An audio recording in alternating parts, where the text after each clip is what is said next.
Year, guys. Happy New Year. So this video is going to be the first video in 2020, our first video in 2025. Yeah. Same as the first Premier League match in 2025. The match was between Brentford against Arsenal. And that's the match we're going to be analyzing in our video today.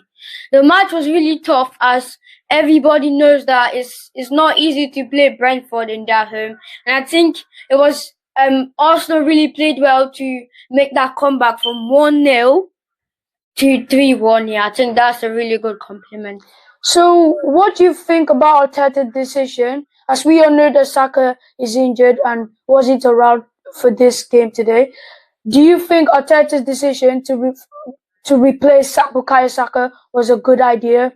I think yes, because in that game we only missed Saka 5%. We didn't miss him for the rest 95% because of Ethan Nwaneri, a 17-year-old boy that came from the Arsenal Academy. Covered that. He played really well. He contributed in 2 of the goals. The last goal, the second goal, the second goal. He did the corner, and then the last goal, by Gabriel Martinelli. Yeah, he made that crossing. So I think he really covered that Saka position, but he didn't cover all of it because he can't be exactly the same as Saka. So I might agree with you, but I think we need to give a lot of shout out to Ethan Nwaneri. Yeah, I think that's because you can't expect a midfielder to fit in the way a winger would fit in. Because to be honest, he really did a really good job. Yeah. For him to play that good, that means he's a versatile player. Yeah. So let's go on to the statistic of today's match. The possession was actually 50-50, which I don't actually agree with that, because Arsenal definitely had more possession. So what do you think about the goal attempts? The goal attempt, I think Arsenal had more goal attempts. That was clear, because 80% of the match, Brentford was defending. After they scored the first goal, they were defending. So I think Arsenal actually had more goal attempts. Yeah. So what about the passes? How, when they say the passes, so they made how many passes, and how many passes were right? How many passes did they pass it to the player and it was right? I don't really know the exact number, but I'm gonna say the way in my own way. So I would say in a bit of the first half, Brentford was actually passing more than Arsenal, and then in the 20th minutes, Arsenal picked up. After they scored the goal, Arsenal started to pass properly again, and then in the second half, Arsenal started the way they stopped in the first half, but in the last 20 minutes of the game, Brentford actually controlled the whole. Yeah, I think that's 20 minutes of the game. I think Brentford are a really good side, as you said when we're starting the video. I think Brentford is a really good side, and people can say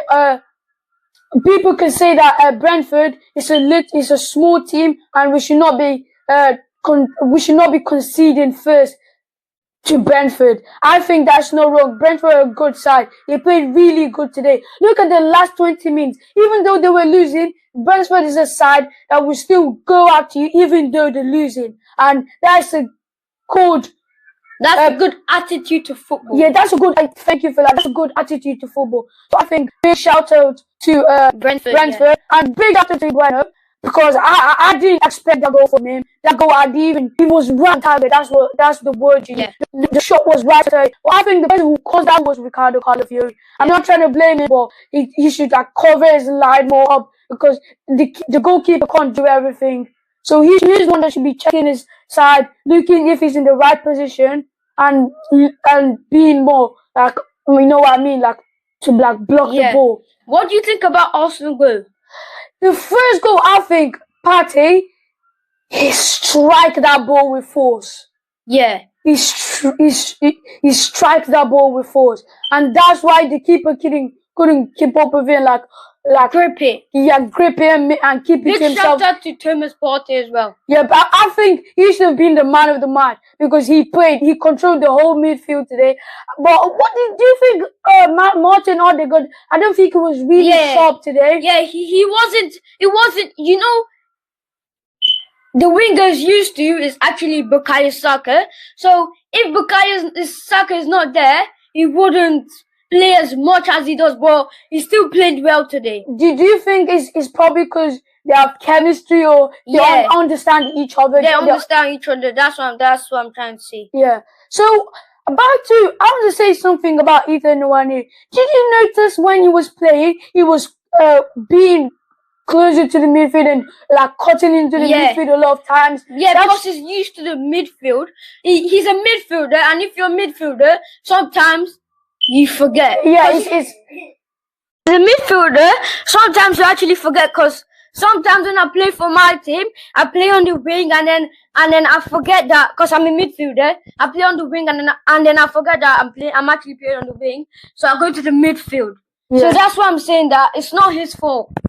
It's just that mentality. It's already built in your brain, so you wouldn't actually know how to take it off your brain. That's what I'm saying. Like, I understand what you're trying to say, but are you trying to say like he sometimes you forget, like not like his brain is actually stick to midfield, but sometimes he might be like a bit like drawing closer to the midfield, and you get. So guys, we're going to be ending the like, tell us what you think in the comment section. Do you think before we end the video, let us see what we think about the remaining 2 goals for Arsenal. Okay, what do you think about Gabriel Jesus' goal?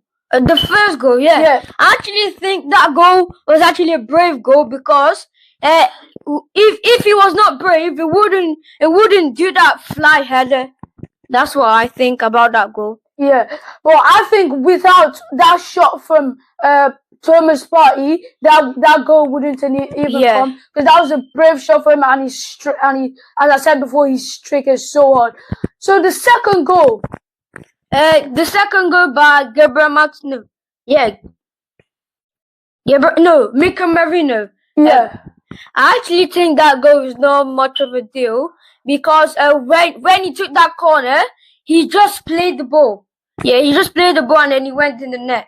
It's like a tapping, but he just played the ball. That's what I think. But it's still. But it's a great set piece. Yeah. From Arsenal. Lately. To be fair, Arsenal has been dependent on set pieces, and I think I don't agree with what you said there. They haven't been dependent on it. I said they have been dependent on set pieces. I don't think they have. But I think lately they have been. Trust me, they have been dependent on set pieces. I think one of the matches.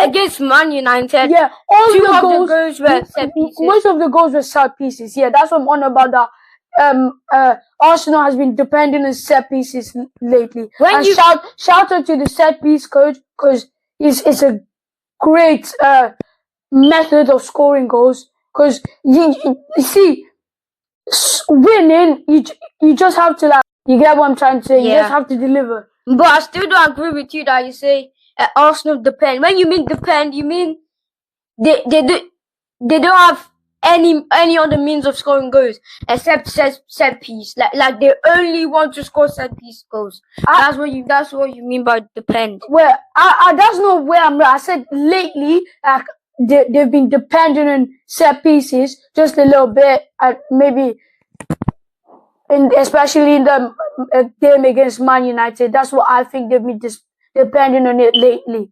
So I'm gonna give this one to you. What do you think about the last goal by